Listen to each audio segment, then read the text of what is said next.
huge. But let's get back towards our game now live. We see Oopsie Daisy against Blackheart's Booty Call.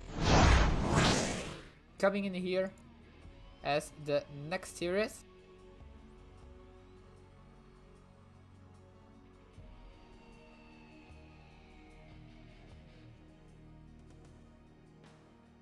Don't have them open.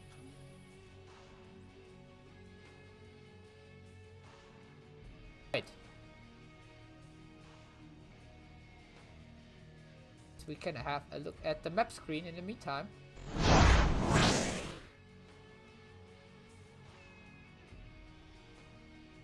The other side of Oopsie, we see Bant and Skytap on Brax's holdout.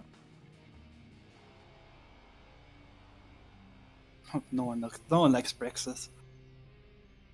I kinda agree. It's just such a bad map. It's not fun to play.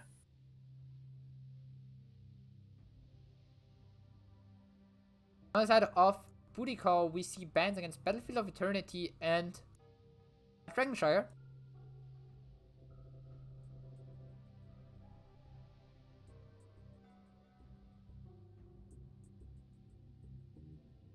And now we have the map chosen by the side of Oopsie Daisy, as we are going to go to Volskaya Foundry in game number 1.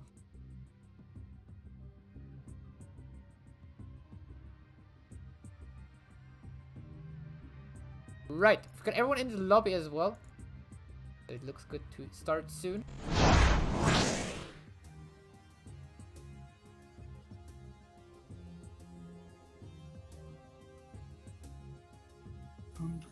Where is it? There it is.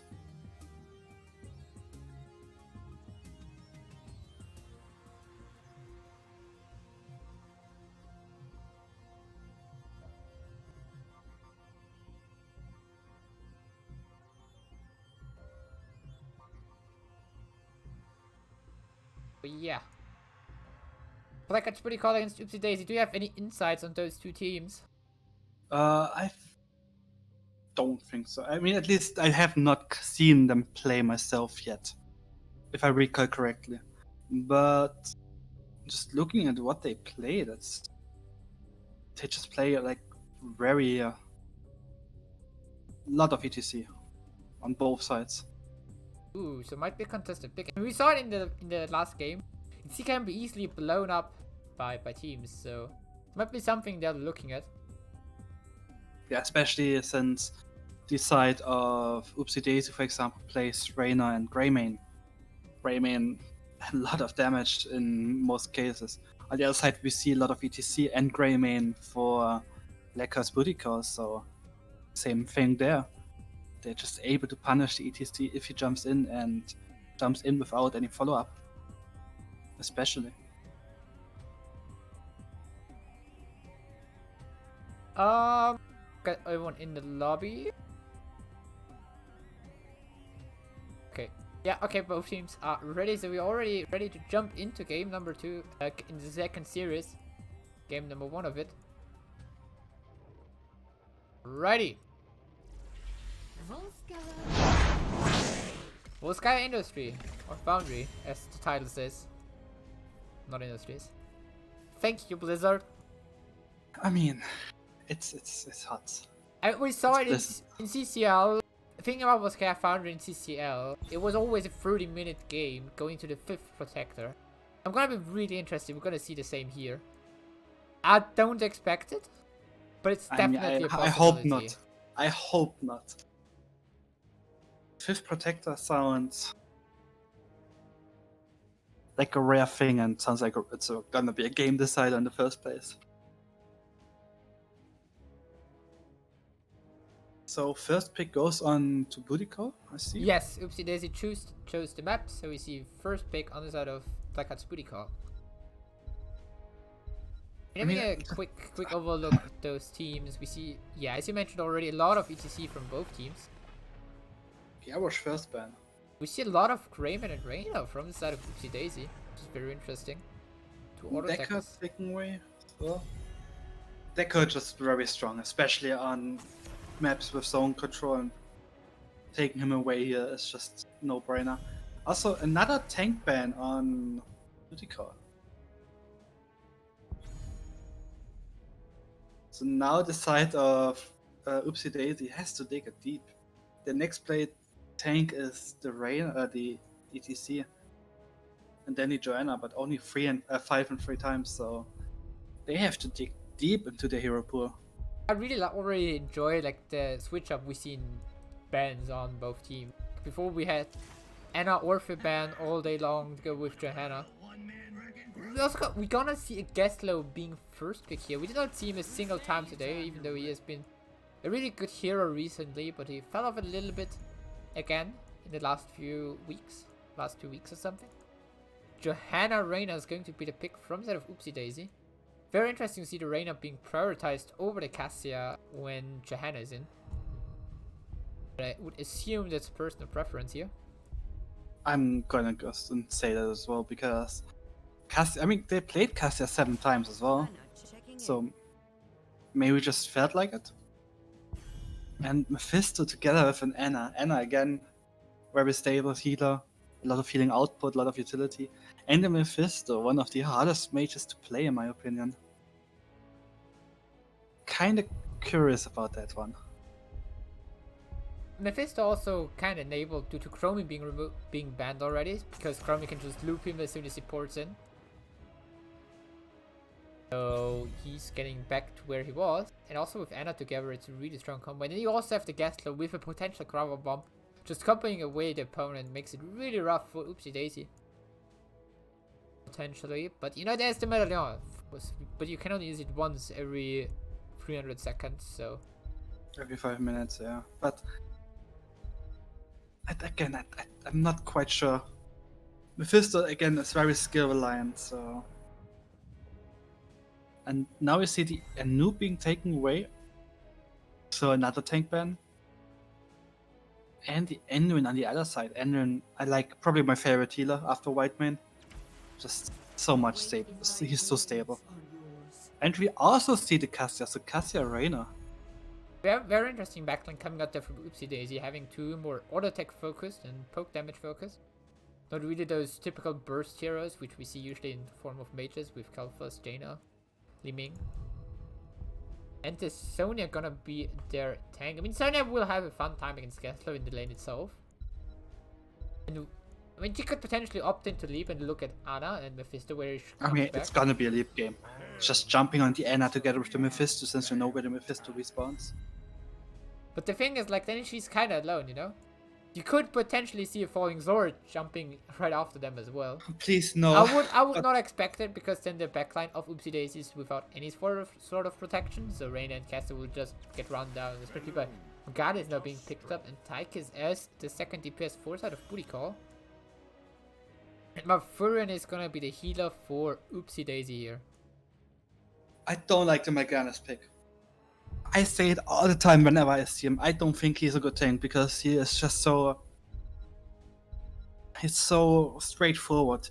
Unless you get a good flank as a Morganas, you're gonna be useless. On the bright side, there's only the Malfurion route and the Reina knockback. So, you see that's a nice Morganas from getting in. But he's still gonna struggle because it's Morganas. Yeah, especially with those medallions coming in, he's struggling kind of, because all he does is CCing a lot and sleeps coming in. Even that is very paragraphed. Yeah, and then it's easy to medallion yourself for the sleep or something. So has to be really careful, definitely. But he's still a very strong tank. I mean, Jaina is not the greatest in terms of CC, but with the Blessed Shield, you have a great tool against Morganas. So yeah, he might struggle, but we shall see it in the game if he does. Josh said directly upwards from red side top keep wall.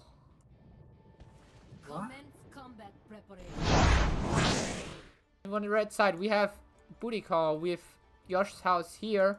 We got Super Average on the Tychus. We've got Fats playing the Anna Old Master on the Mephisto. The One Knight, their substitute on the Gaslow, and Brand Oak playing the Morganas. On the other side, on Oopsie Days, we have High GGE on the Joanna, Talic TDF on the Cassia, Serpentious on the Reina, XY Carlos X on the Sonya, and Zeratul on the Malfurion. Looking at lower 1 talents, we see stacking Cassia, and we see this time the Exterminator from Reina, so making sure he's able to deal with the support camp. And the turrets quickly on his own. I really like that choice. On this side of Sony, we see block at level 1. Okay. I'm kind of questioning this one, but okay, let's do it. A W build Against for Tychus, I'm guessing. I mean, it's Maybe. most likely gonna be a W build from Mephisto. I've not seen a single Q build so far. People realized how good W build is, and then started picking it up themselves a lot more. So yeah, probably gonna go full W build with the. I would expect the Endurance of Fate on level 10 to combo it with the Gravel Bomb from Gessler, just to make sure you have a ton of CC and lock down the opponents. Quite a lot. But then you don't have the kill reel potential with the ultimate. In the meantime, we've hit the 1 minute mark and see the bottom turret cam already about to be taken by Reyna. And he's so fast, he could even opt into the support camp now, with 2 members of Booty Call trying to take their turret. Not expected. Oh, nice damage landing on the Mephisto in the top lane. But the Shadow was just up. Yeah. Coming back. That's a really strong hero, I feel, right now. Dealing a ton of damage for also being quite tanky. Like, Mephisto is not the easy time blow. Oh, nice root coming out there from Upper, and another blow from Jojo, and the follow-up from Reyna and Cassia to take down the Morganis there. Yeah, I'm quite unsure why he was there alone, since... Again, he was alone there. His team was not even close. And he just got punished for it. In the By a meantime, really nice CC. we hit level 4. On the side of Gessler, we see on level 1 the Rocket Boots, so increasing the cast range from his E, but also increasing its damage, and giving himself movement speed if he hits. And on level 4, we see the Hyper Focus Coils, so we see some percentage damage coming in, so he's probably opting into the Gravel Bomb combo build. Make sure presses Gravel Bomb and everyone from the opponent team dies.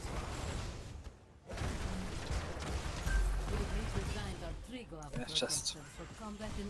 I mean, camps are back up in 1 minute, support is taken, both the siege are now taken as well. Reyna again doing what 2 people do on the other side. But And he's they're faster. delaying it. He's faster while doing it, alone. I like the delay from the Reyna. Usually want to do this on this map to make sure yours is closer to your wall than your opponent's, because then the mean wave is faster. I mean, this camp is really not good, I have to say. I mean, yes. But it's something, now, you know? Tychus It's getting out of position, but... sort of pressure. Yeah, Jojo is kind of alone. They just want to clear top and then look at the objective. We also have Morganis, Mephisto, and Anna from the red team looking up here towards the top lane. Oh, we see the broccoli. Ventral roots on him, I feel. I see him Hoping to get stacking up it. this damage. Yes, because it's the cutest talent, at least. I think the broccoli is doesn't also like- very strong in some cases. For example, you can tank your tower or a fort for a little bit, and it deals some additional damage to it when you push down a lane. Oh, in the meantime, we see from the blue team a gank towards the One Knight on the gas line, but he gets out there. So Pen just needs to be careful there. He's Uses- getting pincered. Oh, a lot of damage landing onto him. Again, out of stun, Old Master blinking in, taking a little bit of damage, but he also gets a shield from his level 4 talent.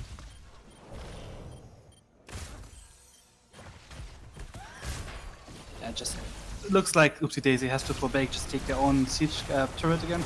But High GG is just taking a lot of damage in general because he's just still in there. But you can just port back, you know. The turret has been taken. Oh no, he decides to tap. Yeah, with Sony sucking a little bit of bottom as well. They now got a little bit of an experience lead, and especially with Johanna's delaying the point for so long, they're already up to 75% on the side of Oopsie Daisy. Oh, nice root landing on him, Mephisto, and he barely gets out with 150 HP.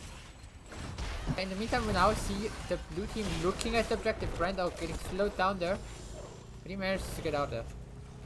Yeah, Tychus and the Anna were on their own turret camp now taken as well. So there are 2 turrets on both sides and the healing thingy majiggy on the side of Oopsie Daisy as well. Really good right now for Oopsie Daisy. We have 99%. We have the overtime. Both turrets used on the side of Booty Call and 1 turret on the side of Oopsie Daisy. Looks like they're just falling back, letting the turrets run out. Looks like Yeah, look at top lane. Look at top lane. That's a huge wave. And they're taking another support camp. I really like this. And now, when they're going back towards the point, Oopsie Daisy has 2 support camps and 1 turret, while Booty Call has no items left. So, I mean, those turrets are still here, I guess. Yeah, they just need to find a way onto the point now. Nice sleep on the Jojo. One healing is used. And the turret now as well. Both the turrets are down from Booty Call, and Meganis is dropping down to 100 HP. He's dropping to the Rain and last auto attack.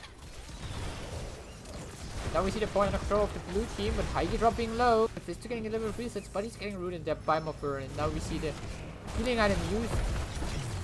And the objective going over towards Oopsie Daisy.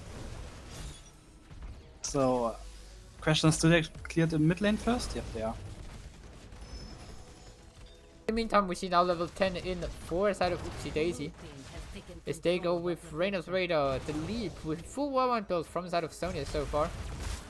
Tranquility on Malfurion, the Cassia going with the Valkyrie, and the last shield from Johanna. And even from top side, Protector's getting quite some damage, but he goes in, make sure he gets the fountains and no sustain for the opponent team with the next objective.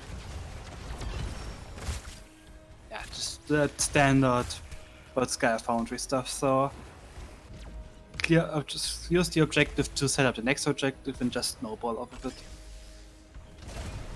I really like the Valkyrie though. Also a little bit of damage on the mid side. As the bench is taking a lot of damage, there's the root coming in on the Really block nice through. root. Morganis Torrents of Hate coming in. Valkyrie is missing sadly, and the Tranquility is used as well, so is the Carrion Swarm. They're just brawling. There's nothing to gain here anyways. They're just brawling and forcing ultimates. On the right side we also have ultimates. We have the Ground Bomb coming from Gatler, as expected. Nano Boots and Odin are also still up and not used for side of Booty Call now, as we just saw Karen Storm and Endurance of Fate coming in. Taika is taking a little bit of damage there on the top side as Mofurun and Johanna come in there with their flashlights being annoying to him. In the meantime, Reina did Reina things with Exterminator and just took the turret camp on his own. I mean, when you can do it at level 4, you can also at level 3. You can also do it at level 12, so... Also, like, taking the time to do it gives the team a big advantage because it's up early again. So we see Tychus and Anna doing their turret camp on the right side. In the meantime, top side, Mephisto gets picked off as the blue team starts to push in for the fort there. Because they know that their opponents are on the turret. They're looking at the fort. IGG is just tanking everything there. Aaron's can tank a little bit. Oh, Mofurun steps out, gets sleep. Tychus is still with a little bit of damage, but it's not enough as Mofurun is just able to walk out. Mephisto is not back up yet. Still back. Fort is down to 600 HP. So very close to be taken off. Anna was not in position to follow up with a sleep dart. Or if she hit it, then it was just stacked and not really You well. have 2 sleeps on the side of Booty Call, so you know there's setups for our CC. You don't want to wake targets up with the Tychus minigun, because then they can just walk away. I mean, yeah, it's just very disorganized. Sleep in general is just a very weird CC mechanic. And IGG is just sitting in a brush, but the enemy team knows he's there. He's making sure he holds vision for his team on the support camp. In the meantime, with Gaslow going for the overload, so having a second laser charge and overcharged Capitatus on level 13 to get some spell power from his turrets. Yeah, it looks like Oopsie Daisy really wants that top lane fort down before the objective spawns. Would have really loved to see an engage onto the Mephisto here with the Valkyrie. Actually. I don't think he's gonna hit it if he's just using it randomly. It's a short cooldown, so he could go for it, but it's a very eager one. Like, especially with the Mephisto Shadow, you see where it comes back, you know? So I would definitely expect some Valkyries to try and get him. Like now. But I thought you mean like generally just randomly using it. But yeah, if you know where he's landing, then it's very easy to hit. You just need to be in position for it, and it doesn't look like TDF was in position for it so far. And now the problem just shows for Boudica. My guns just can't really find the picks or the engagers as they want to. Ruins of Fate is hitting on the Jojo. TDF is dropping by just being out of position. Or is he getting saved by the Mafurian? Looks like Mafurian is able to save him. Nope, never mind. Scratch that. Very close. In the meantime, by the way, we had Sonya on the bottom side. So there's a little bit of miscommunication there from the blue team, apparently. Golden was fastest. Odin now used to push in the top lane here a little bit from the side of Super Average. He's taking on the front wall, so it brings them closer towards level 16 because Oopsie Daisy, they're really close to level 16 now. With Sonya soaking in the meantime, and also Reina taking the turret in the meantime. Will give them level 16. Yeah, there we go. 16 being hit there. They're probably looking at the objective to fight with this talented advantage. I mean, they have to do something soon though. There's still only like 20 seconds left on the objective, and IGG is just going in completely alone. Taking a lot of damage in response. Sleep lands on 2 people. Really nice sleep on the Anna especially. And with the Whirlwind and the Ruins of Fate, the Valkyrie sadly misses on her and she just walks out slowly. One Knight is dropping thanks to a Whirlwind. The Jojo is just uncontested inside the enemy backline. Now the 4 dropping as well, and another Whirlwind. Meantime, Mephisto got the Nado boost, but it looks like it's not enough. He will come back. Nope. They're porting in to the opponent team again, and it gets taken down as well. 3-0 in terms of kills in this team fight in favor of Oopsie Daisy. Now with those 3 kills, they're not even bothering right now to instantly take the objective. They instead opt to look at their opponent's teach camp first and get some pressure in on the top side. Just why not just take the camp while you're there anyways? Same with the support camp. They're just... I mean, especially they have the Reina, you know? Like, he doesn't care. He takes those in a few seconds. Yeah, especially with Reina. Very interesting thing we see is the Wombatron on level 13 4 of custody is becoming protected, rather than using the attack range or the movement speed to make sure you are able to kite your opponents easier. Instead going for a defensive option, making sure you have to protect it. You're a little bit more tanky then. With this protector running down towards the mid lane, looking to take down the mid fort apparently. There's also no Garden Jonas, just not getting really nice knockback on the Tychus there, just to save some health. And they're just brute forcing it. I like this knockbacks onto the Tychus because he's just dealing so much damage. I mean, yes, bigger they are. So as soon as the protector drops underneath 30% health, his straight does nothing. He still does a lot of damage until then against the protector. Oh, that's a really nice CC coming in from the Anna and the Gresto. Getting the kill on the Sonya and... Oh, yeah. Reina is still in the protector. There's a nice knockback onto the Goddess. Oh, that's a really good Ruins of Fate. But there's no collapse on the Reina anyway. Valkyrie used Bravo Bomb coming in as well. Tyke is shelling away as well with his Odin. But no more additional kills coming in this fight here. And they still got the mid lane fort and the bot lane fountain with the other objectives, so I feel like Oopsie Daisy is happy with it, especially if they can find a pick on the... nope, they can't find a pick on the Mephisto here. With the Anna being alive and just having her healing output. The next turret camp has been taken. We still see a nice experience lead for the Oopsie Daisy. Sonya is back now as well. 1 level lead, so Oopsie Daisy looking very strong here so far. Bottom camp, fort camp, turret camp as well for Boudica, and they're just waiting now to push out the waves and then set up for the next objective. I don't think we're gonna see any big fights so until then. Maybe for the support camp in 20 seconds, actually. Yeah, possibly. But there's 20 versus 18. I don't think that Budikal is going to fight this. Or at least they don't want to fight. Question is, will Oopsie Daisy fight? Is still looking at Old Master on the top side. Fats is there as well. Yeah, I think Mephisto is dropping here. Yeah? He's just buying as much. He's just buying as much time as he can, but he should drop here. Oh no! Easy he's though. outbroken. Easy though! Old Master with the dodges. No. Minions will dismount him. Okay. It doesn't matter. The RA went to the support camp. That was really well played by Old Master. Fisto out moving his opponents there.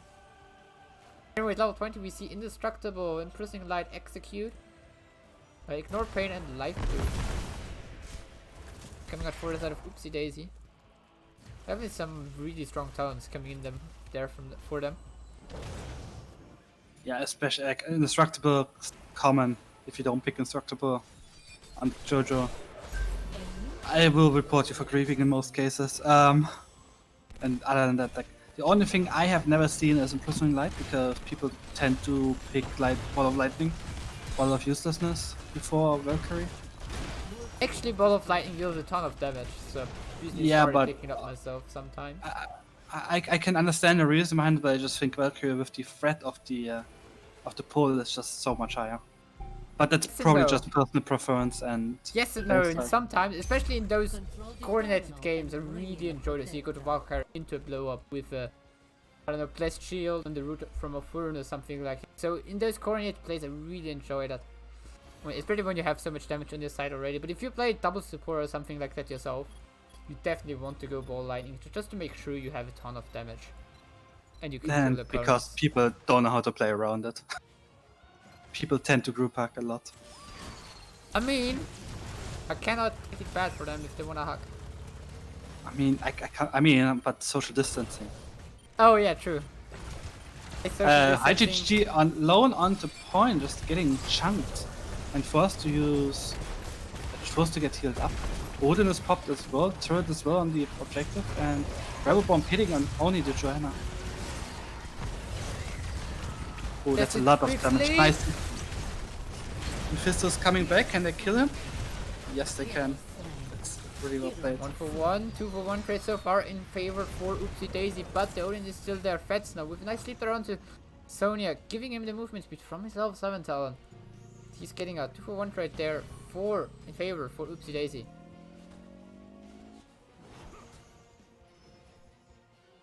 Yeah, that was getting both the Mephisto and the Melganas there is just key for them right now. It is very interesting to see the Gaslow using his Gravel Bomb there without having his E up for follow-up apparently. Because you usually want to throw the Gravel Bomb and then the E immediately towards it. Then placing one turret and the laser on the middle of it. Just to make sure you get a ton of combo yourself off already.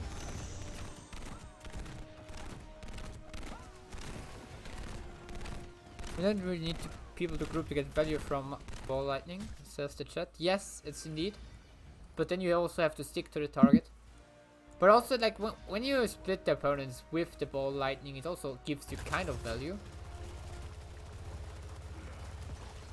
I mean, it always depends on just pure value is not that good. You need something to capitalize on it. Blue team has taken control of a protector.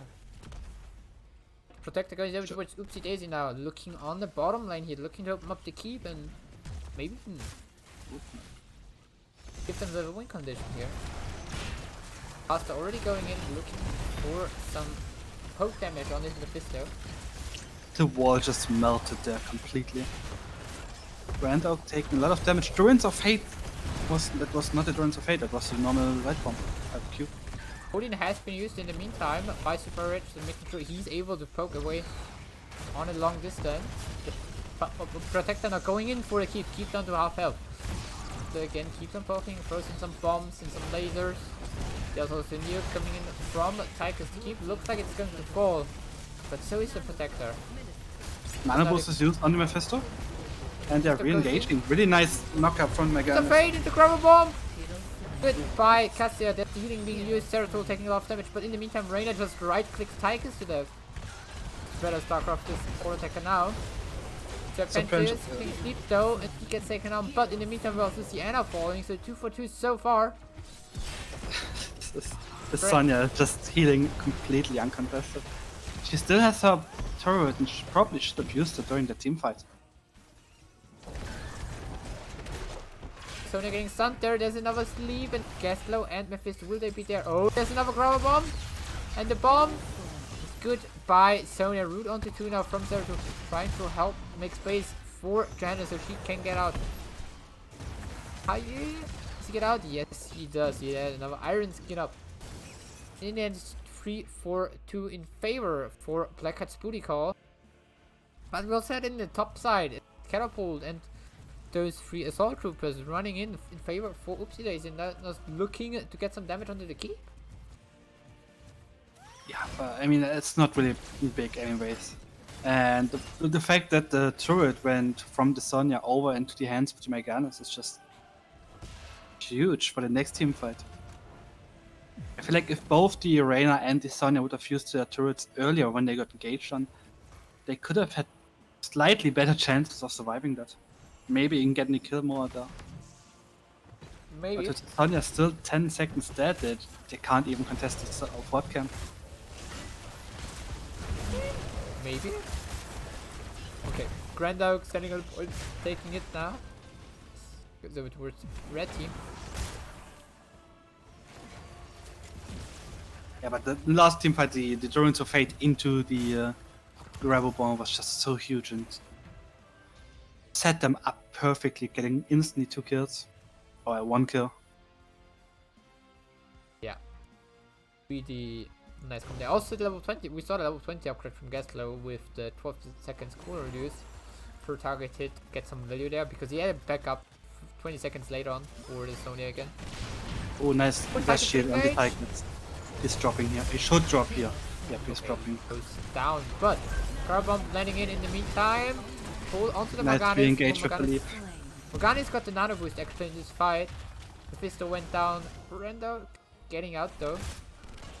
And That was a really good re-engage with the leap, landing on 2 people. And I feel like they could just brute force it at this point. Yeah, they're looking to take down the king in the meantime from the minion. And they're looking for another kill. Protective core mechanic pushes you away, so be careful to not be pushed out. Pushed in the mid ward maybe. Take control of it. They're just forcing it. Maybe I they're- don't think the wave clears in the hands of Butlikal to defend it. Really because Mephisto is down. There are 2 camps on the top side. Morgana's level 20 upgrade not gonna sleep everyone, but no, not in time. As Sikoro goes down in game number 1 goes over towards Oopsie Daisy.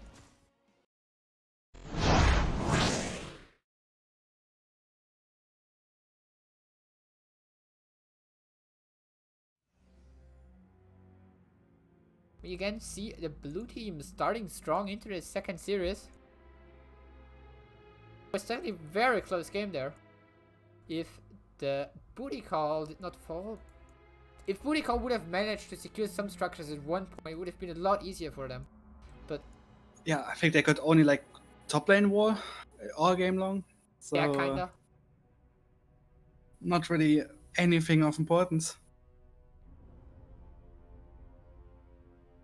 They had some really nice team fights, but they just couldn't capitalize on it. Yeah, I feel like this was the issue with like Tychus Mephisto.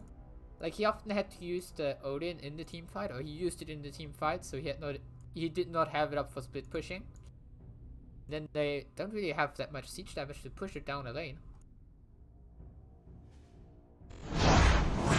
Anyways, looking at the map so far, we have Oopsie Daisy with game number 1 in their hands on Voskaya Foundry, which leaves us with Blackheart's booty call now choosing between map pick or first pick.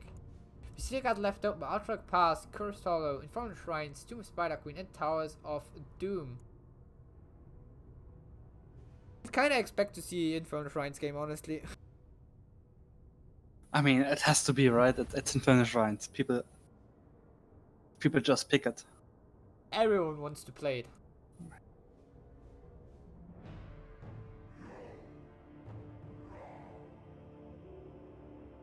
I mean, what else is up?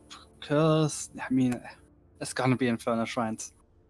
I mean, looking at the maps of Blackheart's Booty Call, they have 100% win rate on Volskaya Foundry. Lol. No longer. But it was always picked against them, so they never picked it themselves. The most picked map on their side is actually Tomb Spider Queen, so this might be something we're looking into. With 5 picks by themselves, 2 times picked against them, and a 71% win rate in this season. I feel like they should pick a Sky Temple. No, Sky Temple was Since- banned. Oh, was banned. Oh, oops.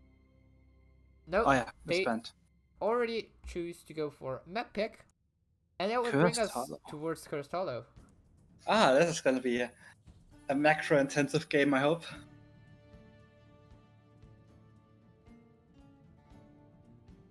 Yeah, I mean, this is a map that needs to be macro played. Yes. I mean, Which is probably the thing that most people struggle with. the question is, will we see the good old King of Cursed Hollow, Mr. Falstad, or another global, potentially Brightwing maybe again?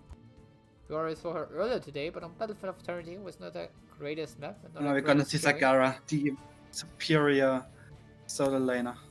Zagara, possible, Nidus Network, Zagara, could just yeah. split push 24/7. The only Ah. possible StarCraft solo laner.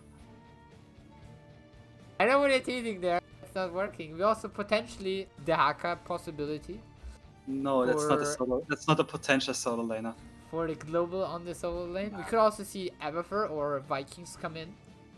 Always a possibility. I don't think either team plays ever for Vikings. We don't know. Maybe, I maybe, hope for their sanity. Maybe- It's gonna be Falstad, we all know it. maybe they hold it back. You know, don't show anything to your opponents before the playoff finals. So, you know, maybe now someone is coming out, bringing out. You know, I'm not one person. I'm free. I'm the Vikings. Megalol, or I'm just a little slug crawling around on the floor and evolving everything else except myself. They're not gonna play the Haka. Let's just say it out here. They're not gonna play it because they know that the only superior solo laner is the Zagara. No. Yes. Let's see. It looks like we have both teams in the lobby. So about to get ready. RC, please keep the chat in English so we can talk about it as well on the stream. Both teams are ready. So let's jump into this game number 2 of this best of 3. This is the potential last map on this channel for today. I mean, I just wanted to say something. Our blue team has a 100% win rate. Yes! That was actually... Wait, what? What do you want to say, Josh? No, the Haka confirmed. Come on, dude. Give it to Because me. he knows that the only available solo laner is the Zagara as a StarCraft. Loves in place. And we see one the Haka pick so far on the side of Blackheart's Booty Call. Do they play him? Yeah, we also see one Falster and one Brightwing on their side. Have you seen the first pick? Yeah, Deckard, first ban Deckard into the first ban Garrosh, so same thing as last time. On the side of Oopsie Days, we see even 6 picks under the Haka boy. So they might look into it themselves. Will the Haka be hiding this? Maybe.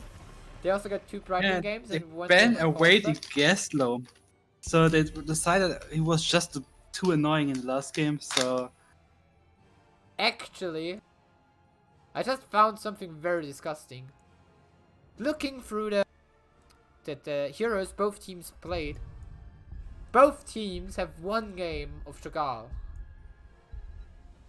I'm not gonna expecting it to see here on Cursed Hollow, but I just wanted to mention it. Cassia being the next ban, a really strong hero being removed now. This time not opting into those heavy tank bans on the side of Booty Call. But he's also And gets Chromio this time. I don't think Chromie is gonna high priority here. But to leave Ming is, I'm... Maybe. Liming. I really like the Liming pick. She has some nice long range poke. But as a first pick? Stalling the objective. And also in those close corners, she's having a quite easy time to hit stuff. Especially multiple people with. Oh. Damn it! Yes! Okay. We're going into game 3, boys, as Blackheart's booty call pick up the Deaka. Their side, and they paired up with Johanna. No, but jokes aside, I really like the pick. Oh no, on the side of Oopsie not Daisy. Brightwing. On the side of Oopsie Daisy, we now see the counter global with Brightwing being picked up. Them also pairing it up with a Greymane. Already shows a lot of burst damage, so Oopsie Daisy looking into those short fights with Brightwing having this one burst heal for one target. Having the polymorphs to lock down someone. And already 2 DPS picked, so Oopsie Daisy probably not going into a false start as well. Potentially Blackheart's booty call though. Might look for him. I mean, I'm not quite sure about the Brightwing. Yes, it's a global, but I feel like you shouldn't pick Brightwing just for a global. Also on the side of booty call, we see Johanna the Haka, so they have a really strong front line, which you don't always have an easy time blowing up. I mean, potentially with something like the Diablo Muradin, I would assume to see from the side of Oopsie Daisy as main tank, and then you could maybe try to see him blow up them with Cursed Bullet. But the next two Oopsie picks, Daisy doesn't really play those. They play Garrosh ETC more. yeah, but those two has been banned out. Oopsie Daisy, booty call now with the next two picks picking up Reina Rega. Will this be a Bloodlust game? Depends on what their last damage does, I would say. Or if they play against like a fraud or something. Yeah, Tyrell and Diva from the. They want to dive. That's a dive combo if I've seen one. They want to dive. They don't have a good dive target though. Yeah, I mean, also an issue on the side of Oopsie Daisy is they have no real CC. Like the main CC they have is Brightwing. Yeah, Brightwing With and the then the polymorph? boots from the Ming and Diva. That's about it. And Yeah, Death. it's the micro Their biggest CC is Death. and the slows from Tyrell. Kelf was going to be the last pick on the side of booty call. I really liked Kelf's pick up here. Having the bomb, having the stun is really annoying. Yeah, the gravity lapse is gonna be key because he's gonna be the dive target. Meanwhile, Prime chat. Tyrell. Meanwhile, in the chat, the Daka pick is rigged. How much did Samu pay for it? I didn't pay at all. They just realized it's a great hero. Yeah, I think this is going for Boudica. We shall see. Come from Oopsie Daisy is just so hard to execute. Yeah, I mean, yeah, I agree. It's really hard to execute. You have to go in, get this one kill to start the team fight off. But we also have like the Rega with the ancestral healing, probably, as I don't really see Bloodlust coming out from them. So he has a target to save. He has a way to save the targets when they get engaged on. With Johanna plus the blind, we see also some damage reduction coming in there. The only way to really play dive efficiently is with heavy CC, and they have, as you said, 0. Yeah, but now let's jump into this game as we have to the right side, trying to come back into the series, bring us towards the game. Number 3, we have Blackheart's booty call, super average on the super average hero Reina Fett playing the Rega Old Master on the Kelfos, this time Grand Oak on the Johanna, and the one knight playing on the one hero, which you really need in this game. It's going to be the Haka. 4, 3. On the side of OCD, we have Serpentious on the Liming, Telic TDF on the Greymane, High GG, this time on the Tyrell, Zeratul on the Brightwing, and XY Carlo X on the Diva. And we see Diva going straight to the top lane, not even looking to fight, while the rest of his team is going to the bot lane and they're trying to cheese it. And already looking at the bottom tower is starting to just take down one tower. It will give you a little bit of experience, the tower itself, but it potentially also makes you lose experience on the minion waves. It's very interesting to see that the red team did not park like the Kelfos mid lane or something, or even the Dehaka would have been enough and they could burrow top. Instead, Dehaka is already on top side against Diva, and Dehaka just wins this matchup straight up. Outmaster's getting chunked down, half HP. there's just a lot of brawling in the mid lane happening right now.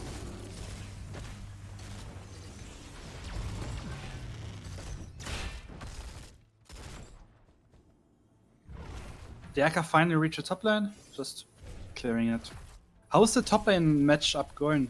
The Haka versus D.Va? I have The never Haka seen should win it. The Haka should win it, especially when he's like right now. He brings him into the tower. Especially when you kill the mech, you get some essence. That's really nice. Meantime, we see Greymane taking the siege camp for the top lane.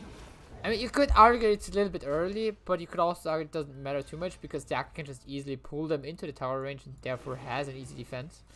Reyna and Rega in the meantime being the camp duo. Master getting saved by Fats, and now Rega goes back towards camp stuff with Reyna together. Again, see Exterminator on the Reyna being picked up. Probably enabled it. Top mech has fallen for the first time, giving the Haka some nice essence.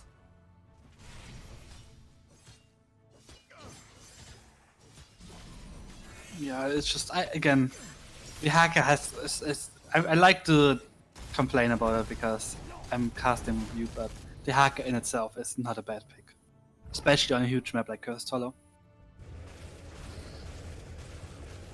And here you see it just putting it back into the turret. In the meantime, both teams pick did it, but did not yet pick it up. Ah, they're delaying it. Gather tribute and earn my favor.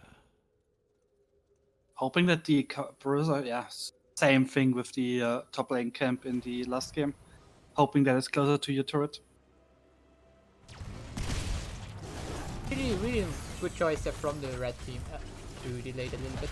They're also not able to just defend it already before the min wave comes in, or very close to min wave coming in. Really good choice there. And then with on the bottom the tribute spawning, so the Haka could easily burrow in at any point whenever he wishes to. Yeah, and Yes. making it a 4v5. If he is not contesting the top lane, which doesn't look like it's gonna be. You are boosting down. The Haka still creating the wave and now burrowing in. Taking a defensive push though. Would have loved to see him going offensive into the bush. Going in. Missing the tongue though. No, it's still up Diva, on the Greymane! The big tongues onto Talik on the Greymane! He's using the self cleanse for him. He uses everything he has to just make sure he gets out of there. D.Va also had the chance to flank from behind, but with the tongue landing on the Greymane, she didn't have the opportunity to go in. And we also have now the mech ready for the side of D.Va, which he cleansed on Rega level 7 by the way. Dominance for Li Ming. There's the auto, there's the mech, and it's just getting pulled out instantly away from his team.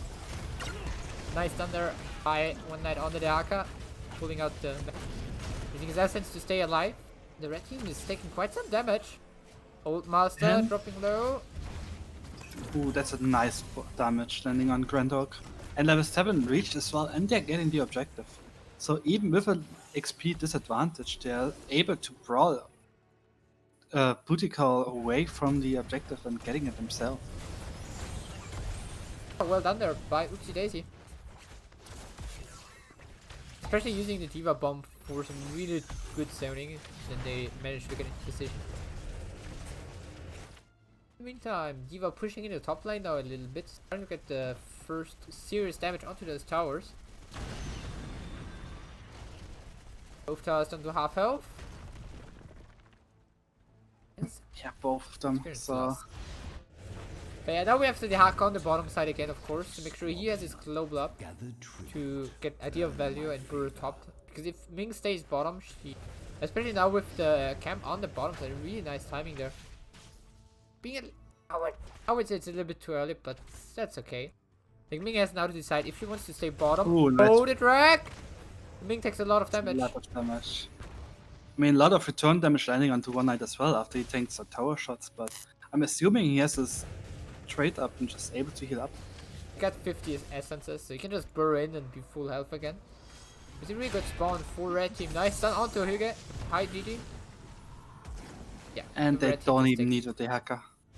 Red team just, the blue team just giving it up in that moment, knowing the Ming is on the bottom side and she has to defend the camp.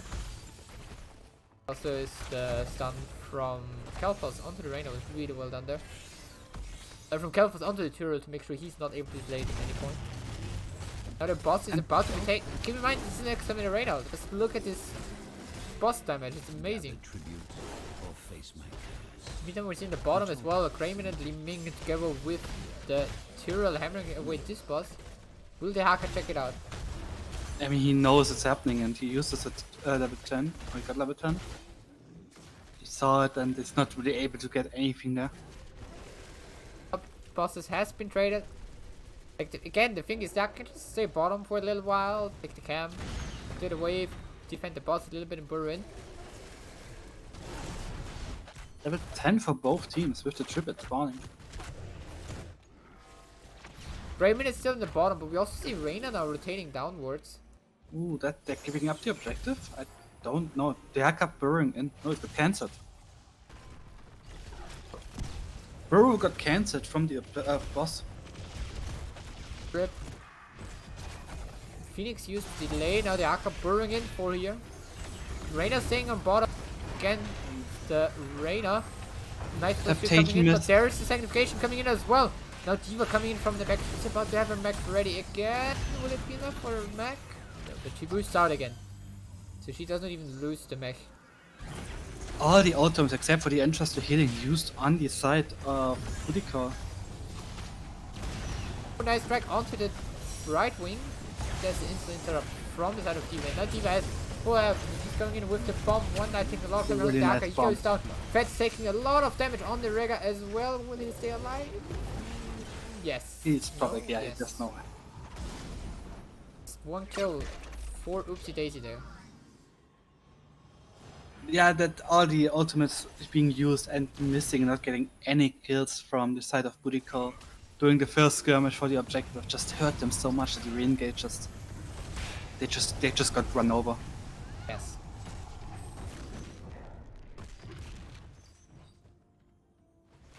Right. Yeah, bosses have been taken up before, but every other camp is up right now. Raymond already working on the siege camp for the top side. Let's compare the boss from the side of Boudica. Did some damage to the fort, but not too much, whereas the other boss on the bottom side nearly managed to take down the fort.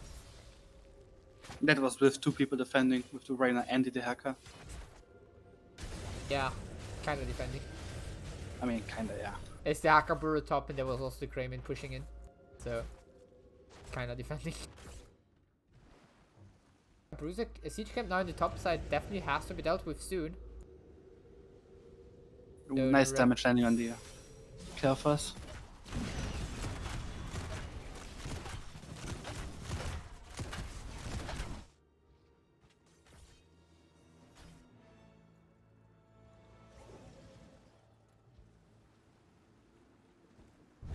Bot lane, we see the objective spawning now, and Grand Oak just walking in with a nice drag on Tyrell. That's a really nice tongue, and the heal from the Brightwing was not there in time. Forcing Brightwing to stay in the top lane as well. I mean, this teleport up now again. He comes in. 4v5. Calphan's still in the mid though.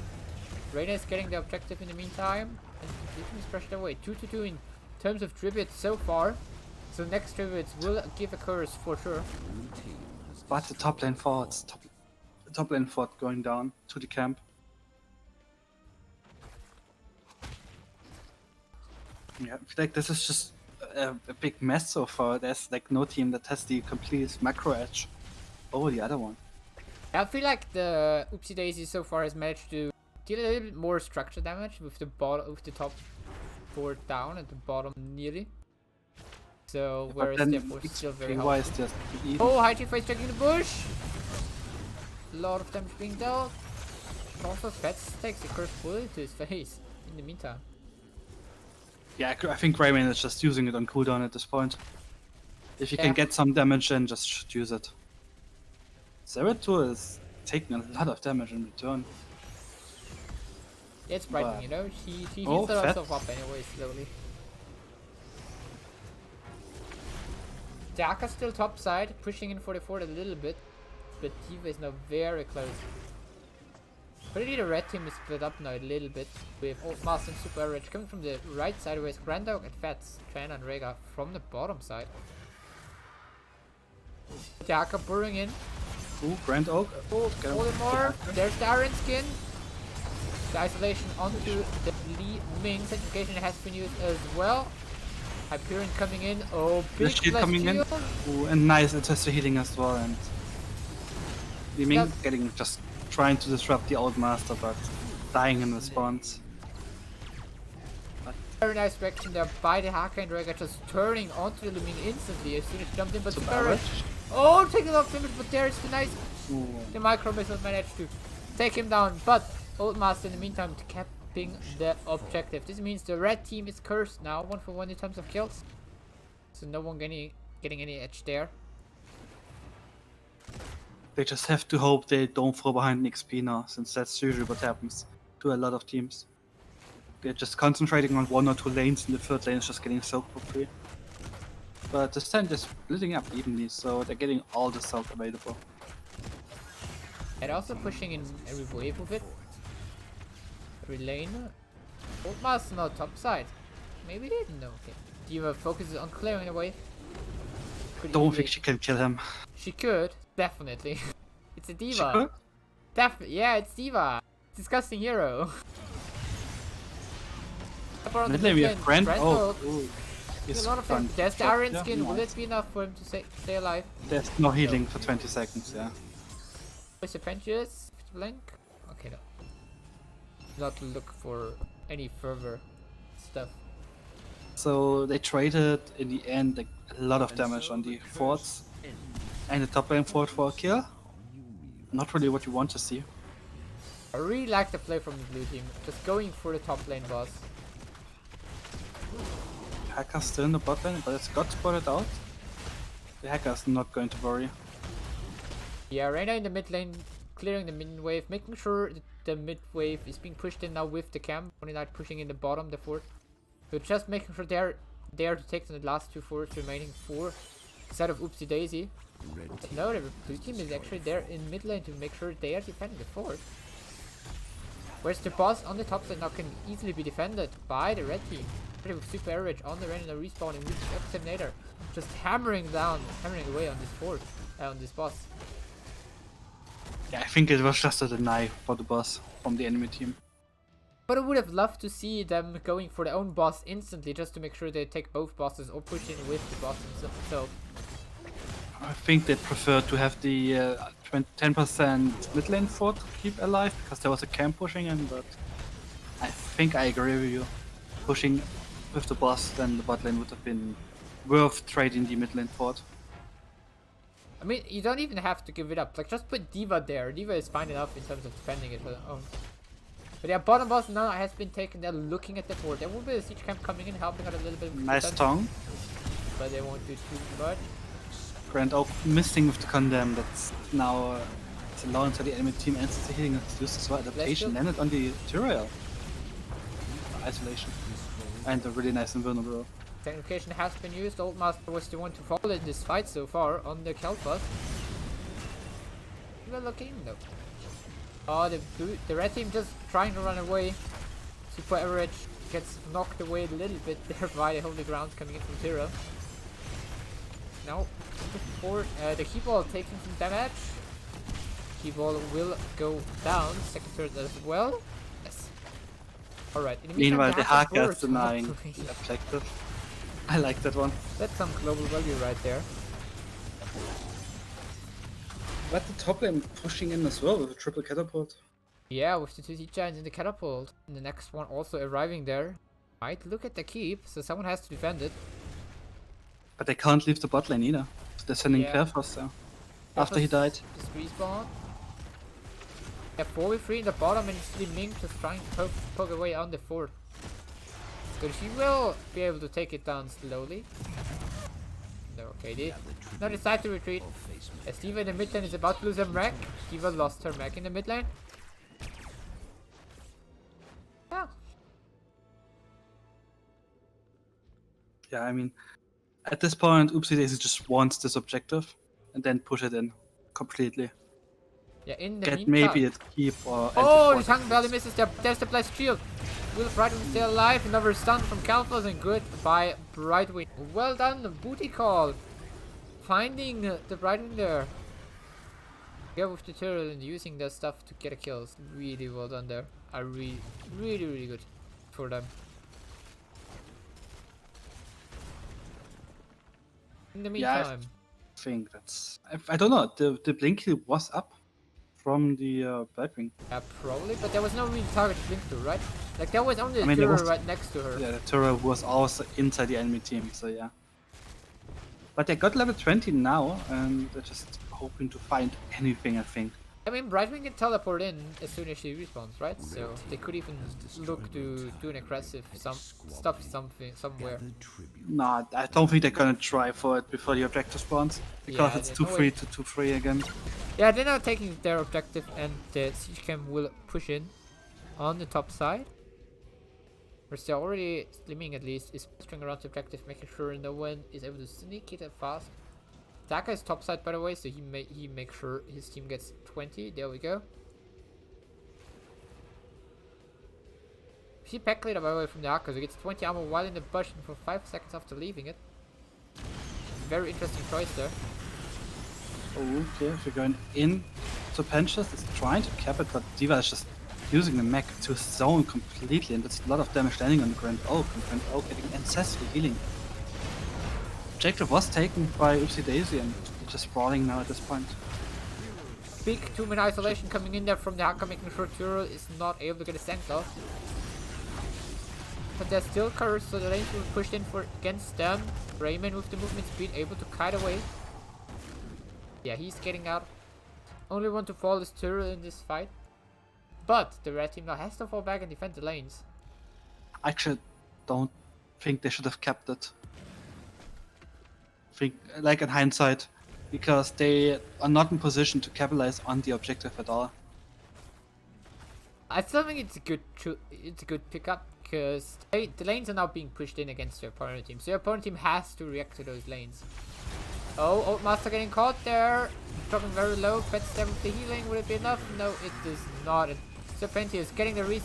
Fetch falling as well. And nice kills from Oopsie Daisy now. Okay, with those skills, it's different, but I personally like it because you force your opponent to de-push the lanes. So you split them up and then you can look for stuff again, as we see here. yeah, Checking it the buys you Calphos time, and but Rega. that's about it. It also gives us a situation. Yeah. Blast shield onto 2. The isolation coming in as well. Rayman is engaging and he gets out. Tongue there. missed that. If that tongue would have hit, the Grim would have died there, giving it's a them 3v5. enough time to defend. 5 and the keep of the red team on the bottom side has been taken down. Top lane pushing in a little bit for the They're blue gonna team. rotate for the mid lane fort, and then de-push the mid lane. Yeah, they definitely can just take it out here. Blue team Yeah, has or destroyed a a fort. little bit of pew pew from Diva are enough to take it down. So we now see the blue team looking at their boss on the bottom, which is a really good pickup for them because this one all goes to the core direct 19 minutes in, which will be a threat to end the game even for the blue team. I mean, they could also just play it safe, go for top boss now. Nope, The Haka invading. bullet in, crush bullet missed though, and there's the tongue Oh, on really the nice tongue. That's a huge pick. leading. And Talik TDF is also taking a lot of damage. The hacker is flanking around, trying to get another tongue. Was And the adaptation, the isolation misses, but the tongue hits, and it's another kill. Both the damage dealers down on the side of Oopsie Daisy. That was some Dehaka video right there. Dehaka burrowing in, getting the kill, getting the setup onto the Minga. She's a little bit too greedy, tries to go for the kill, and gets stung and punished for that. And now the boss is just getting cleared slowly by the Reina, and that's... Especially like he is the exterminator, you know, you can just leave him alone and he will take care of it. Red team's core is under But attack. next tribute is already spawning towards the top right side. If it being the third, oh, the tongue of the Diva. Not much damage as Old Master is right not having the objective. This means the blue team is cursed now. You shall know my curse. Bot lane is not just gonna push. They're gonna have to push with the top lane to get something. Yeah. And they're getting the siege here. Yeah, I can one-shot it, so it's not too big of a waste of time. One night now. They're looking to push down the top team. Which opens up the win condition for them with the top boss, which is still up by the way. So something they might look at. AoE answers to healing with the cooldown coming in, hitting both everyone that got hit up to 4. Top keep has been taken down. There's still one siege line and 2 catapults running down. Horse not disabled. Then might nice drag onto Diva. Diva takes a lot of damage to barrage, so dropping very low. High GG going in for the kill, trying to get the kill, does not get it. Has to disengage now. He's really sound off his team now. Now with the Holy Ground, he gets back into position. And with the mid lane pushing. One Knight taking a lot of damage. The burrow in. For Tang. No big sanctification. One Knight getting the tongue on Tiro. Will it be enough? The red team is just trying to run, but no. Okay. Pentius. Bomb straight onto the right wing there. Oh, that's a nice knockback from Super Average, saving his Sehaka as well. So yeah, they got the top lane keep at least with that objective. Bot lane was now being pushed out a little bit in their favor for booty call, and the mid lane was pushed in hard by camp of Oopsie Daisy. So not too much value there. But now with this cruiser camp being picked up by the red team, they might look for boss on the top side, because they Yep, the have Haka to buried it. defend the bruiser camp. Oh, The Haka buried it, so it's very aggressive. Not really aggressively, very defensively, I would say. Brightwing uses teleport to get a unleashing the vision. boss. IG zoning off with a really good Oh, Holy the Ground one there. knight sitting on the Liming, and Liming is mostly gonna drop to the Haka alone. No, she's able to jump out. Diva bomb has been used. Diva takes a lot of damage. She'll get taken out before he can jump back into her mech. It's one kill for booty call, and now they're looking for an hour. Serpentius. Bingo has to blink away. Question is, do you chase or do you take the boss? Looks like they're chasing and trying to end this. Yeah, they're looking at Serpentius up here in the top side. Yeah, he's gonna drop here. Ooh, Yeah. nice heal coming from Oh, the right wing lightning. goes in, gets the heal, but dies. Liming falls as well. Turo goes down and make it free as Greyman is the next one to fall. And I mean, 5-man team wipe from the side of booty call. On the side of Oopsie Daisy, 20 seconds until 25 seconds. Diva is back, and this core is going to fall. It's GG. It's game number 2 goes over towards Blackheart's booty call. So with this time we're going to game 3. I mean, I just want to say 100% winner than the Haka, right? Oh, alright. Yes. And Alright. 75 win rate for blue. Yes. In the meantime, let's have a look. Push off. Let's have a look on the map screen so far. We have Oopsie Daisy. Now having the choice between map pick or first pick. So they still left up Ultra Pass, Infernal Shrine, Super Spider Queen, and Towers of Doom.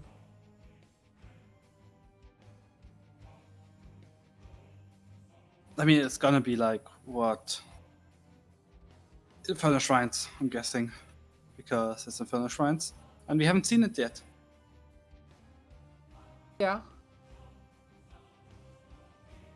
Now we have Oopsie Daisy, as we said, has the choice between map pick or first pick. They are going for the first pick, so we can see Booty Call, Blackheart's Booty Call, going again for the map of their choice. Curse worked out really well for them, so really liked it. And I would really like a pick onto Ultra Pass now. Just seeing how Ultra Pass is kind of similar to Cursed Hollow in some ways. You know, the 2 bosses, the camps and stuff. You know, I would kind of like to see Ultra Pass being picked up now. But there's also still Infernal Shrines left open for choices. I mean, my gut feeling says it's gonna be Infernal Shrines because for obvious reasons. But I think I agree with you. They play. I mean, it didn't play it perfectly well, but they played it decent enough on the big map like Cursed Hollow. That they could try the same thing in Outer Valley again.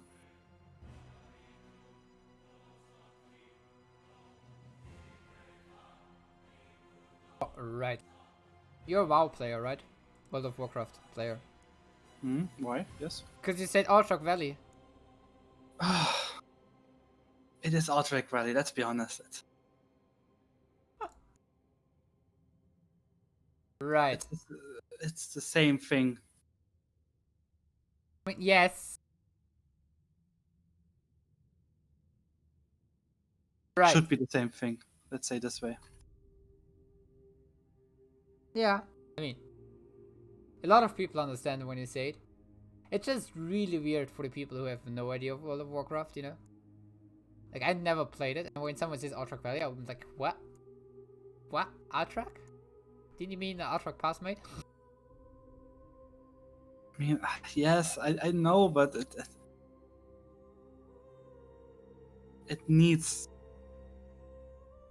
It feels better to say Altwick Valley than Altwick Pass. Pass is such an ugly word. I don't know. I feel like it's okay.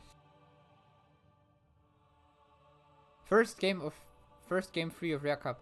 Did the main channel also end 2-0, Josh?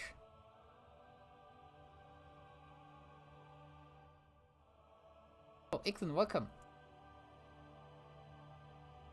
So yeah, Blackheart booty call. Waiting a little bit with that decision of the next map.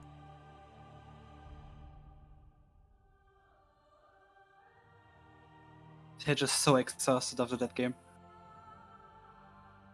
Fighting back from having an open base. Was really well done there by Booty Call. I really enjoyed to see that.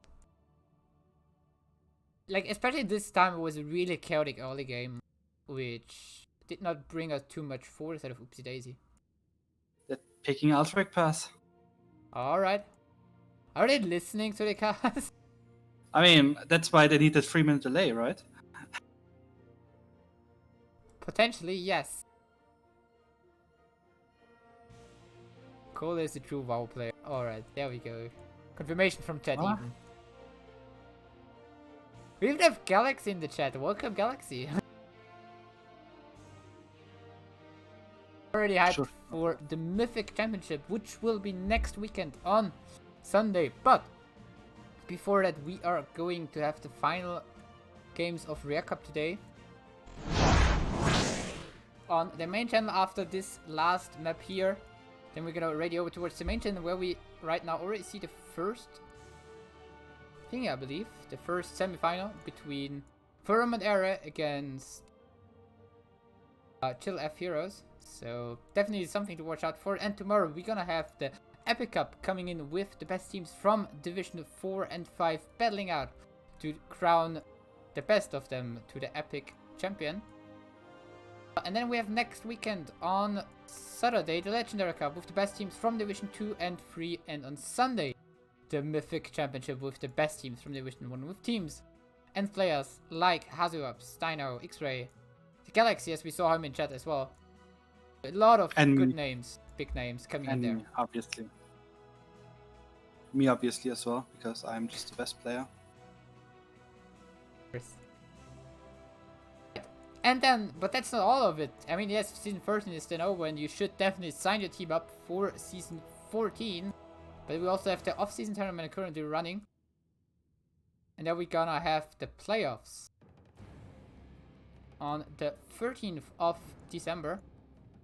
On the Sunday starting at 13 CT. And we potentially have on that evening already the returning of the beautiful and great Nexus Rumble. But what is Nexus Rumble? Potentially one of the most exciting things you have ever seen. Where's that copy pasta? Where is it? Yosh! Come on in! Right. Come back. I found it. Yeah. You may be wondering, what is the Nexus Rumble? Then, well, then read chat. I'm not gonna say it out loud. The Nexus Rumble is possibly the most exciting and in a way the Fear of the Storm series. It starts at 1930 CT most Sundays, and its winners stay on style mini tournament. But because of the draw show, wait, what? It's an old one. Tell all your friends, tell your friends' friends, tell your friends' moms, sisters, nephews, friend, because the most exciting games are always in the Nexus Rumble. This one? It's even the wrong one. It's getting cut faster. Right, the first team is ready, so let's have a look. The second team, yes, they're ready as well. So let's jump into this third and last map on this channel with of the Rare Cup, the best teams of Division 6 and 7 fighting it out today here in the Heroes Launch.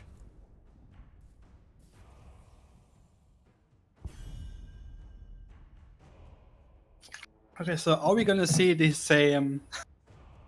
Are we gonna see the same bands again? That's the big question. I love the way that we have Josh coming in with the Wax and win a copy pasta, which is from an Epic Cup. I love it. Anyways, Blackheart being the first band now from side of Oopsie Daisy. Again, so no changes there.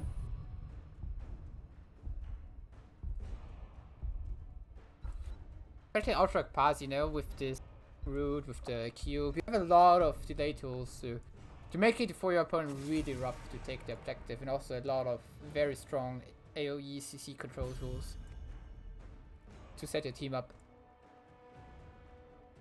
There's also the garage gun again, so no changes there either.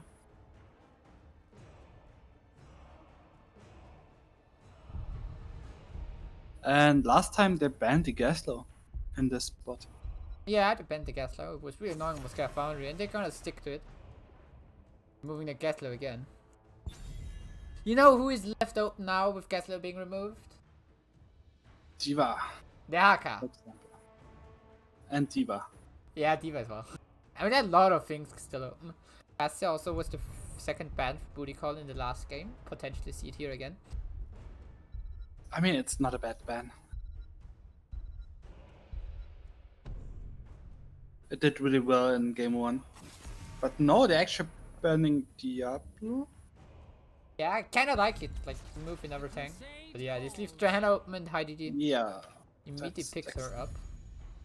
I would Diablo love- would not be the first tank I would ban. Same, but you know, we maybe wanna play not against Diablo. You know, there's some reasons. Some reasons to do so. I would honestly love to see a variant coming in now with Shattering Throw on level 1st and just make it really rough for Johanna to get any value out of her Iron Skin. Let's go full meme. Twin Blade, Solar Lane, variant for the boss taking. But it's still left out. But first of all, we see Booty Call picking up the Anduin and Imperius, which I really like as pickups. Imperius being picked by Grandox, so it's a main tank player for their team. Whereas now we have Oopsie Daisy picking up the Cassia and Reina, same as game number 1, I believe. Yes, game number 1 where they picked the double damage dealer line like this.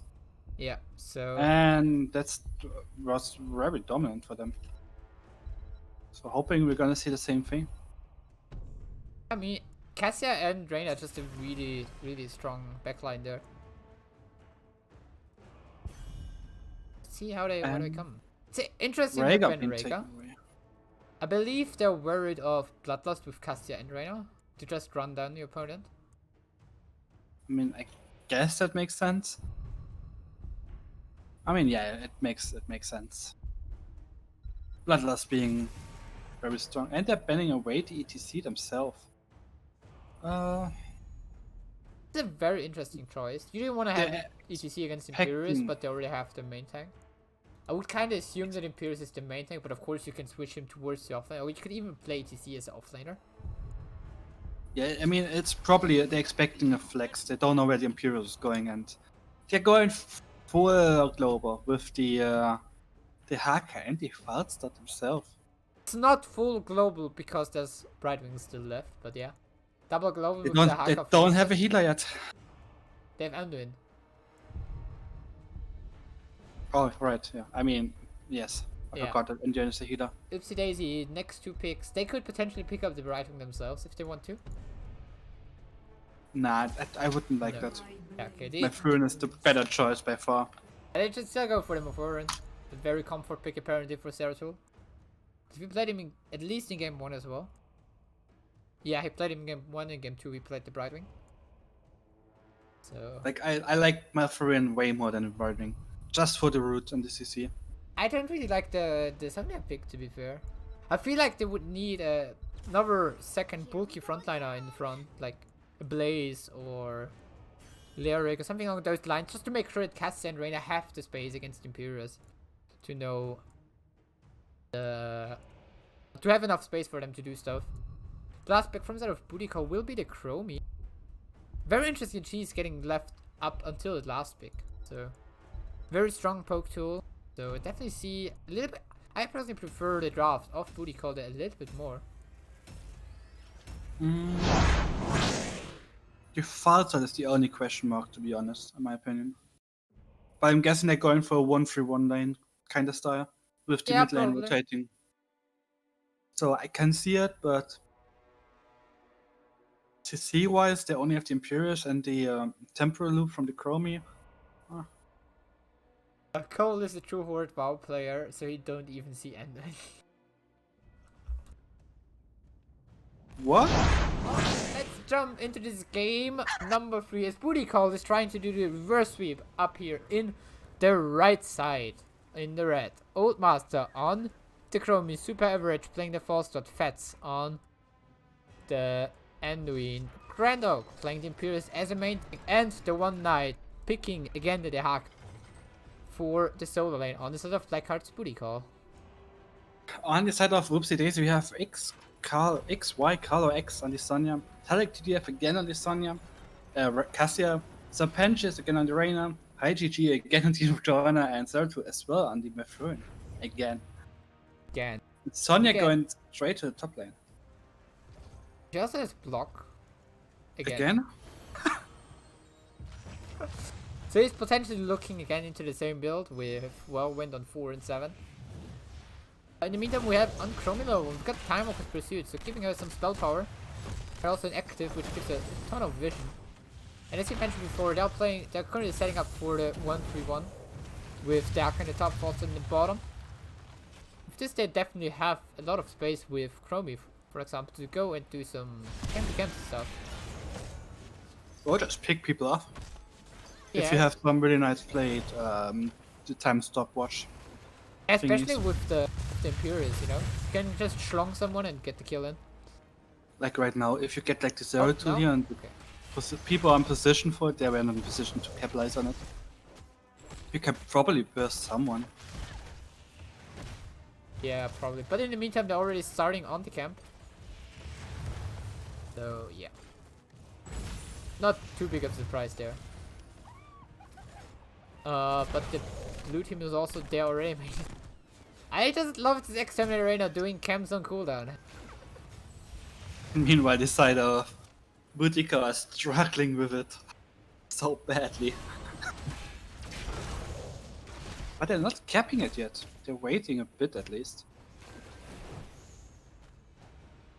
Yeah. I mean, they paired up very nicely with the minion wave. So they're actually value with in terms of pushing. Whereas the blue team's camp just walks into tower range and dies without a minion wave behind it. I mean, top lane we have the same thing. One Knight versus Carlo. Not much happening there. Holdmaster's trying to find the pole, but he's not landing it. Oh, never mind, there it is, with a really nice setup from the end and into the Imperial from the Imperius. And just a Chromie handing multiple skews on her. Yeah, in the meantime, with Falsehood clearing the bottom wave, soaking all the experience, so the blue team does nearly a minion wave, half a minion wave down here in the bottom side. So well done there by Falsehood. To come back a little bit in experience. Side, not much happening. I mean, this is very slow game so far. That's usually what your 1-3-1 does, it just slows down the game because people are not rotating, trying to find interrupts in the rotation.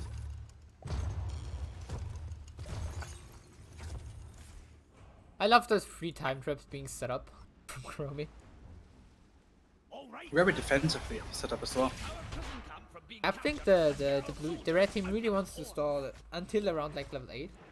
Both teams are already again taking their camps, their siege camps, the Condol camps. They took it already, while... I mean, yeah, now they took it, but again, Boudica is not getting the damage as much as the Reina alone. Yeah, I think the red team wants to wait for level 8 to have Chromie with Slaving Sense or Temporally, depending on what she goes for. Both really good picks. Blue team, so King level 7. Gang towards Fossil on the bottom. See, safe. Looking back. Yeah, they're just forcing it down in the bot lane. Nice damage landing on Serpentris with the tower, but not much else. I mean, in the meantime, we saw again the mid lane camp being defended. I mean, got a tower in the end, but not being defended. There's now a camp with a minion wave pushing in favor for Boudica. This time we see Johanna in the bottom side. Not even with her team to defend it, but she's now rotating, and Master is already starting to set up himself for his objective. Very aggressive fighting, using the Iron Skinner, but it's the drag from the Haka onto the Drainer, but his team is not there with the follow-up. And now we see Slaving Sense coming in for Chromie. With level 8 to level 10, they have one ultimate already. I really like slowing stance here. Just the positioning around the objective. Slowing that down is very huge. Nice damage landing on, I mean, no one really. Some damage landed on the high GGE, but the Iron Skill was just absorbing completely. Sonya is still in the top lane and she's just now slowly walking downwards. She brought a little bit of an experience lead for her team in the end. But still not too big of a deal. The red team is 14 seconds, 30 seconds going, picking down the timer. Sonya is here and she's just spinning inside the enemy team and there's no real interrupt on the spin anyways, and now forced to fall back and they're just capping it back. No, it's not capped yet. Chromie keeps on poking, 3 seconds left, first to fall onto the Haka. 1.9 seconds, will it be interrupted another time? No, Cassie gets the channel through, Old Master gets engaged on, and he gets killed. Crazy Oak going for a spear. Did he get out though? Yes, he does. It's a kill for set of Oopsie Daisy, the first kill of the game. On to the Chromie. But it also gives them quite some nice experience lead, which will lead them towards level 10 very soon. Yeah, it's nearly a full level advantage at this point in time. So, camp is now, Reina is just starting the camp again, while Chromie and the Imperius this time do it on this side of the Boudica. We have level 10 in, and yeah, we see again on the side of Sonya, we see the whirlwind 407 into leap. So going for a lot of self-sustain, a lot of spinning and leaping in. Now we have the objective being captured by the blue team for now. They still have the level 10 advantage and they could definitely get it through before level 10 hits for the red team, I believe. Even the Haka is now getting the top win. Which will give them level 10, so you can now burrow in and force a 5-5 fight. Imperius is not in position yet. No, oh, but it's a blast shield out. Chromie gets the channel. Oh, really nice now. strong. Oh wow, what was really well played, really nice combination. But Chromie is still playing. Master is the one to go down, but in return we see a kill onto the Reina as the isolation was on Sonya. Super average from the side, poking onto Zeratul on the Malfurion. Furious going in, there's the fan from Cassia coming in, a lot of damage going in from her, Super dropping very low. Will it get out? It looks like it does so far. Grando getting pulled out on the last meter. He stays alive, and now Chromie and Reina are back again. Malfurion gets the channel, but we saw in the meantime Imperius with the Impale onto the Johanna. Haka tries to tap the objective, 0.1. No, he does not get it, but there's potentially another kill onto the Cassia if Imperius goes and hits the stun.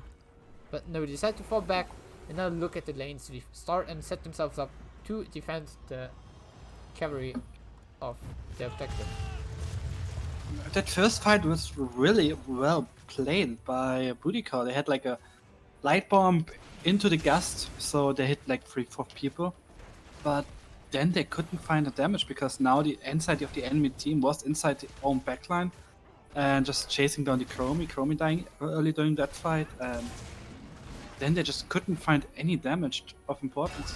I mean, it was also a very good leap from Sonya into the middle of people, so everyone was just standing there stunned for like a second or something. And Sonya leaped onto the light bomb. Oh, One Knight in the top lane taking a lot of damage there. It's fine. It's the hacker, it's fine. But yeah, they're just pushing in every lane as much as they can. 12 to Sonya. 12 in terms of level right now. Oh, flash shield used in the bot lane. With your Nice bot. ice block from Old Very Master nice, there. nice. Was the Gast overkill there? I believe the Gast was a little bit overkill, but better safe than sorry. Old Master got up there. That was overkill, but There was also Tranquility used, by the way. Tranquility, Flash Shield, and Valkyrie used in trade for the Gust. Reyna again on the camp. No, it's up. He's taking it. He doesn't care.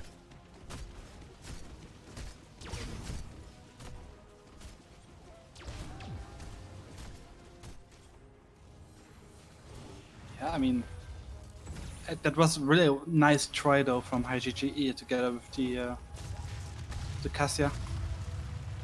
Yeah, I really enjoyed the attempt there. Like, It's a really she good stood combo. she stood in the back line waiting for people to overextend and then just went for it. But really, really well ice block from The isolation units. to the Sonya, there's root as well, but there's the leap to disengage. Two ultimates And for the one ice- traded again. but-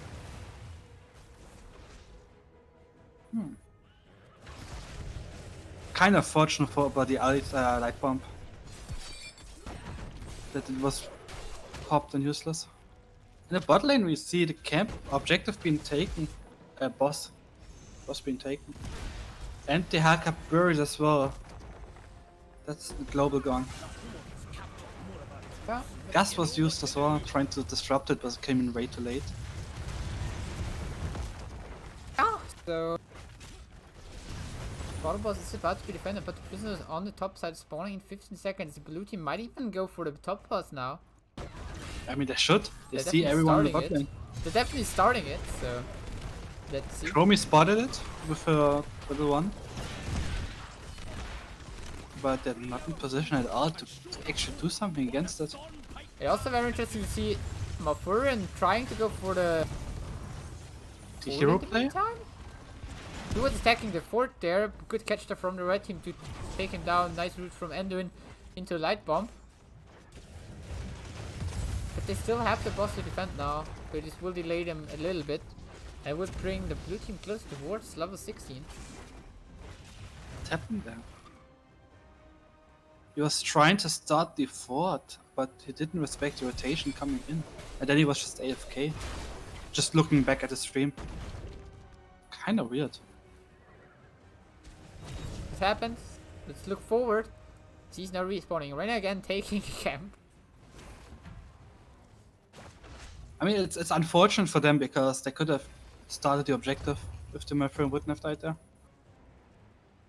Yeah, probably. They're about to hit level 6 and they again get a nice lead in terms of talent advantage. Oh, they stun But to the Sonya, gauge but there's the coming- leap out. Really good leap. And yes, but no other ultimates were used, so they're just trying. Both teams are just trying to find any advantage they can get, but neither team is giving them the advantage. The red team are taking their camp, but this gives some space towards the blue team to capture the Gust disrupt. A little bit too late again, I guess. Siege camp has been taken now. The Akkad in the meanwhile nearly dealt with the mid camp. Ford is going to fall. What is all? Oh, 20 seconds on the objective. The red team has to go in now. Now or never. We don't have 16. Imperius Will they is get it? not in position at all. He's wise in lane. Level 16 is now in for the red team. It's their chance. Do they go in? Oh! Yeah. 6 longer. Oh, Master capping the objective in the meantime. Gets it through.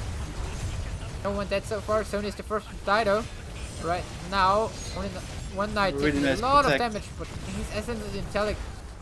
Going in with defend, getting protected, but it's not enough. He gets taken down. Nice side there from High DD to against the Hakatang. Sets 2 kills for Blackheart's booty call. Oh Jesus, that was a really nice 4-man pair from Grand Oak. He's setting up his team very well, especially with the slowing stance underneath it. Then make sure they are slowed down and they get a more damage in it on them. Really well done there. Really, really well played. We have the Dahaka on the bottom. He has no global. He has 40 seconds of the global, but will the blue team contest this one once more? That's the slowing stance. The auto attacks. Yes. Oh, they're is trying not to go positioned for it. either. 0.8. Oh, nice Zero. 2-man pair again. It was slightly too late. Deep coming in there, stunning the Imperials as well. Oh, the Valkyrie misses as well. All in the meantime, the Dahaka was in the bottom. Reina took the camp before for the blue team.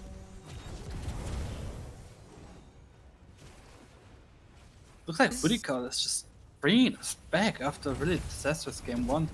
Yeah, this is not a chance for Booty Call to come back into this with the push with those cavalry units.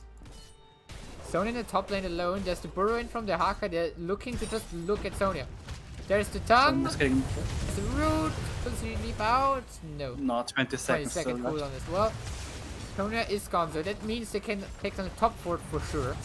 Now with the next minion wave about to come in, they could even look at the keep wall. I think they would have to look at keep walls. Or maybe even the keep. Now on the top side here. I mean, they saw Reina still in the bot lane pushing it out, so they know it's a 3v4, a 3v5 at this point. They're going for the keep. Keep wall has been taken down already. Long misses. Season Marksman completed for the pulse up now as well.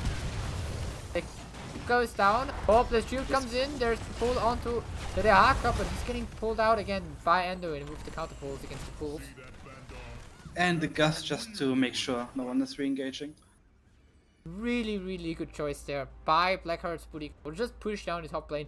Because now they have immediate... They have opened up the one lane for themselves.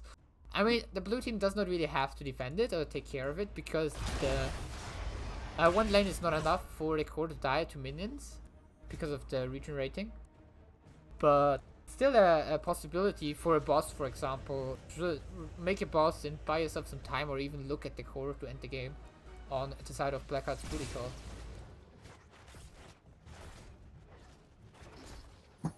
Yeah, I mean, at this point, they have to contest the bot lane boss. Oh, Heidi. Push. Yeah, The one cast- knight. Going for Oh, tongue. Nice Q there interrupted. from Reina.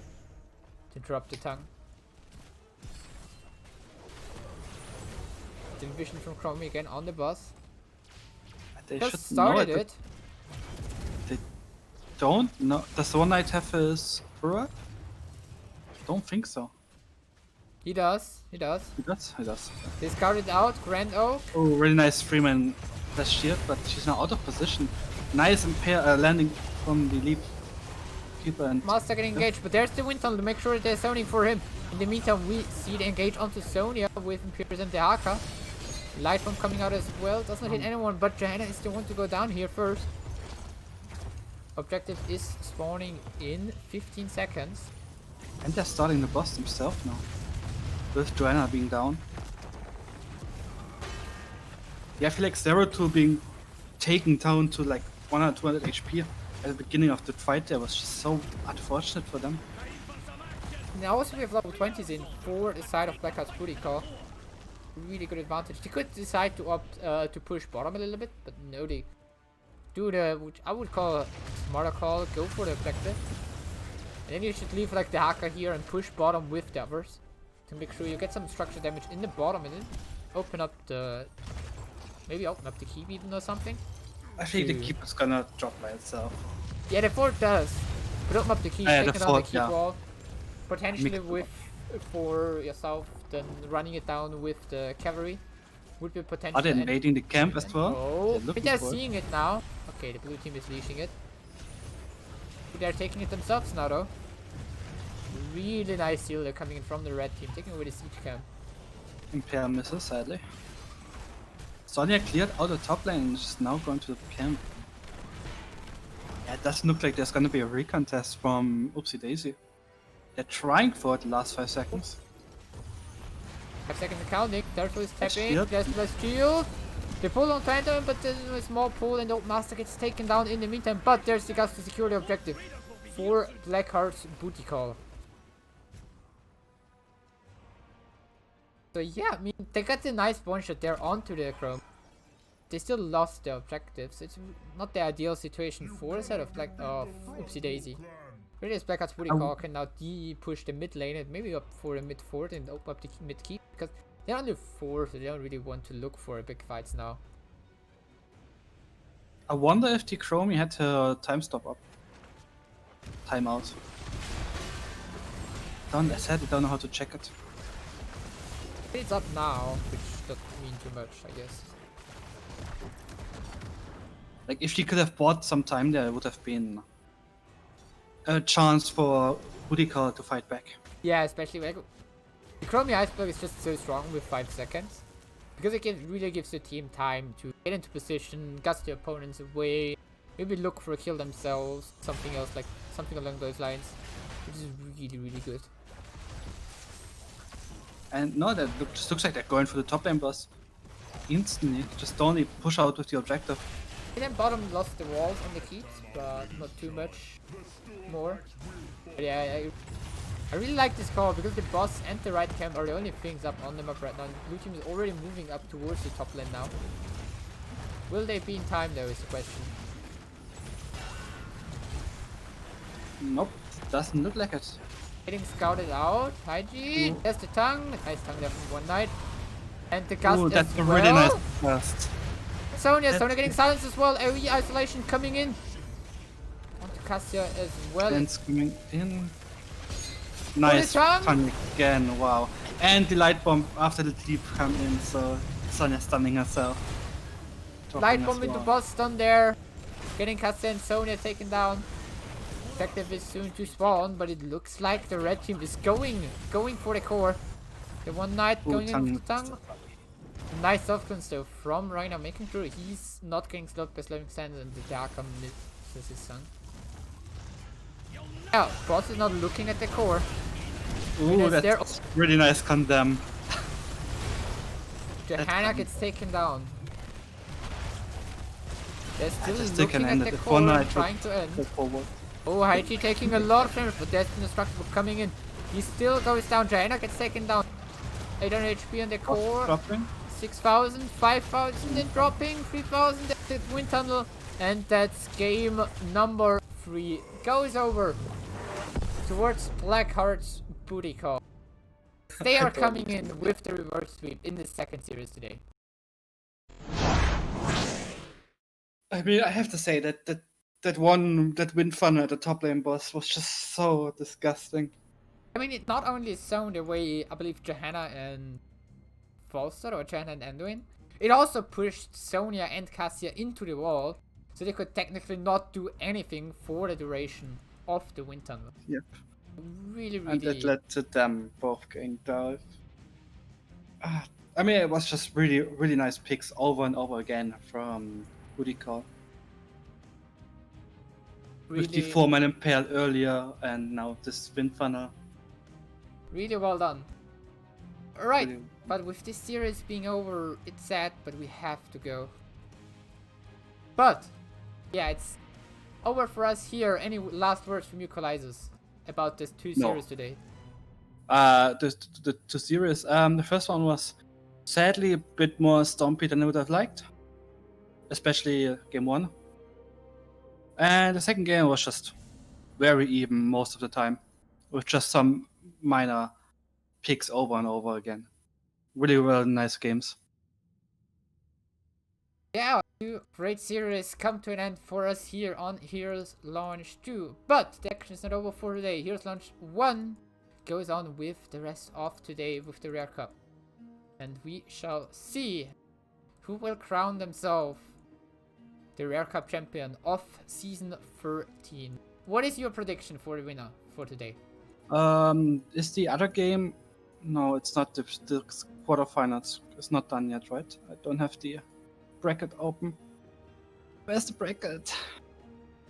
I found the bracket.